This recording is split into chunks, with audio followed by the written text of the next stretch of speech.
Welcome to Duck Tuning and Finding the Sweet Spot. Grab a cup of coffee and like and subscribe.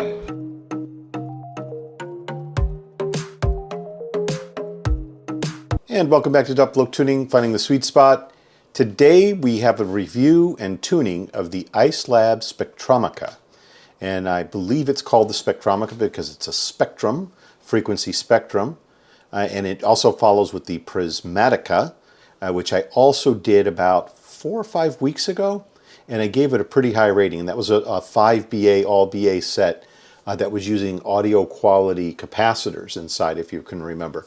I tried this at CanJam, and I went and saw Bloom Audio, talked to Matthew and said, hey, your tour unit, can I have it next, please? And he was kind enough to have it directed to me, came to me from Mark Ryan over at Super Review. Now I've spent 2 weeks with this IEM. It is quite excellent. Let's get stuck into, is it S tier? That's the big question. Is it an S tier IEM? To me, it's after PEQ, because I EQ everything, and that's what I really care about. What is it capable of doing rather than what it is out of the box? But we're going to talk about both. This is the unboxing experience. It's quite premium. You have a large box, a large box within a large box, and then you have the puck. It's just here. The puck is made out of aluminum. It is machined aluminum. It's got some rubber feet on it, just like the Prismatica.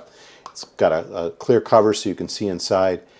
There's actually I don't know if you can see inside there. There is a cable holder made out of leather, a strap that clips on, and it's got a little clip. You can clip it onto something like your belt, or if you really wanted to. And then the IEMs themselves, they are CNC shells. You can see the CNC. Hopefully you can see that reflecting in the light. You can see the stepping in the CNC milling that took place to make these shells. So they are made out of a billet aluminum, I believe it is. And then the outer shell, the plate, is made the same way, and it has sort of a starburst in it, and it looks like it's a different material. So it looks like it's a copper or a brass that they make that out of as well. So it's several pieces put together. The cable is OCC. We'll talk about that in the next slide. Gold-plated cable. So it's a copper gold-plated cable. It comes with premium accessories. It's also got the fidget spinner, if you will, on the 4mm plug. This thing spins around. You can see that. Same thing on the Prismatica. And then it comes with 10 sets of ear tips. 8 of them are silicon, and 2 of the sets are made out of foam. And then it comes with accessories. And let's look at the accessories. So in the box, under the accessories, you get a cleaning cloth that says iSlab. You also get a little iSlab pouch for each of the IEMs so that they don't scratch each other when you're transporting them, because if they were laying next to each other, they would scratch on each other because they're rather sharp edges on some of the aluminum there. You don't want to ruin those beautiful shells. Let's talk about the drivers. This is an 8-driver per side set.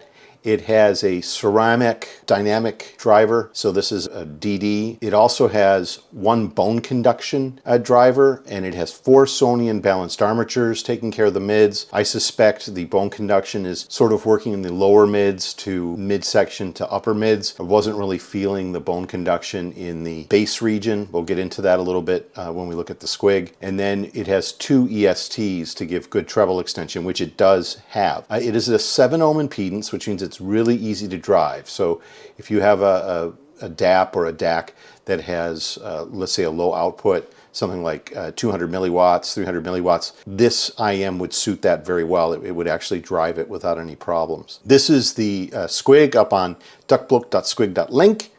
You can see I've put some dotted lines here to show you how the bass is below the treble.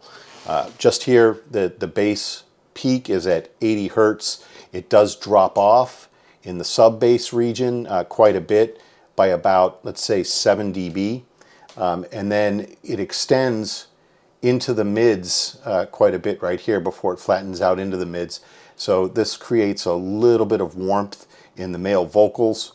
The female vocals I thought were excellent on this set. The treble does extend really well. There's a couple of little peaks, but I didn't find this sibilant at all because there was nothing happening here at the 6K. So it was actually what I would consider a warm IEM. And where did I end up with the tuning that I applied to it? I added a lot of bass to this because it could take it and it needed it. I added about 11.5 dB in the sub bass region and then sloped that down. I actually tucked the bass in at about 200. This made the vocals a little bit more clear, but didn't pull them back too far. I thought they were very central after I did this. And then I extended the treble in the 4K region and then pretty much followed exactly what the Spectrumica was all the way out to 15K. So I didn't really change that mid and upper treble region on this IEM, but there was a drastic change here, let's say between 20 Hertz and 500 Hertz. It had really good soundstage out of the box.